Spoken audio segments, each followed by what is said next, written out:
The silver tray slipped from Maria's trembling hands, crashing to the marble floor.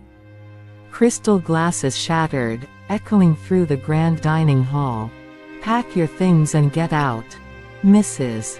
Whitmore hissed, her diamond necklace glittering under the chandelier. "But, please, I need this job," Maria pleaded, her voice cracking. "You should have thought about that before ruining my evening," the woman sneered. Maria walked away with nothing, no pay, no reference, and a heart full of rage. But Mrs. Whitmore didn't know, Maria had a plan. A plan that would make her regret ever crossing her. Maria had worked for the Whitmore family for 3 years. She cleaned their mansion, served their guests, and cared for their spoiled children as if they were her own. In return, she was treated like furniture, seen but never respected. Still, she kept her head down, saving every penny for her daughter's college tuition. One evening, during a high-profile charity dinner, Mrs. Whitmore ordered Maria to bring out a bottle of vintage wine worth more than Maria's yearly salary.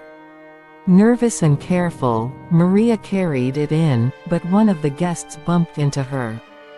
The tray shook, glasses fell, and wine splashed onto the pristine white carpet.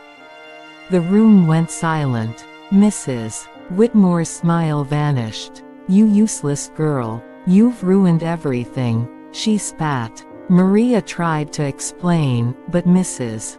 Whitmore's voice cut like a whip. "Get out. You're fired. And don't expect your final paycheck." Humiliated and broke, Maria walked out of the mansion. But she wasn't broken, she was furious.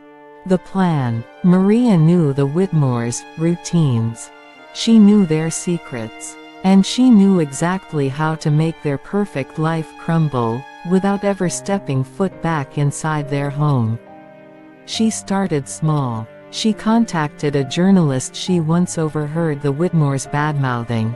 She hinted that Mrs. Whitmore's charity fund wasn't exactly as clean as it appeared.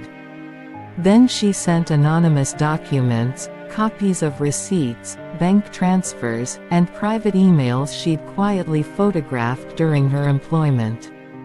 But Maria wasn't done. She reached out to several luxury boutiques and hotels, pretending to be Mrs. Whitmore's personal assistant. She booked expensive services under Mrs. Whitmore's name, all set for the same weekend as a major charity gala. Then, she tipped off a gossip blogger about the exclusive guest list. The fall. On the night of the gala, chaos unfolded. Mrs. Whitmore arrived at the venue only to be told her credit cards had been frozen due to suspicious spending. Her name was now attached to unpaid luxury bills and fraudulent bookings. Cameras flashed as reporters swarmed her, asking about the charity funds, missing donations. Mr. Whitmore's company, which prided itself on an untarnished reputation, was dragged into the scandal. Investors began pulling out. The family that once looked untouchable was suddenly drowning in public shame. And Maria, she watched it all from a small cafe across the street, a quiet smile on her face. The final blow. A week later, Maria sent Mrs. Whitmore one last gift, a small envelope containing a photo of her daughter's first day at university, paid for with the hush money Mrs. Whitmore's lawyers sent to settle the accusations. The note read, "You fired me for a mistake I didn't make. Now I've made sure the world knows about all of yours. We're even." Moral for viewers. Never underestimate someone who knows your secrets, especially if you've given them a reason to use them.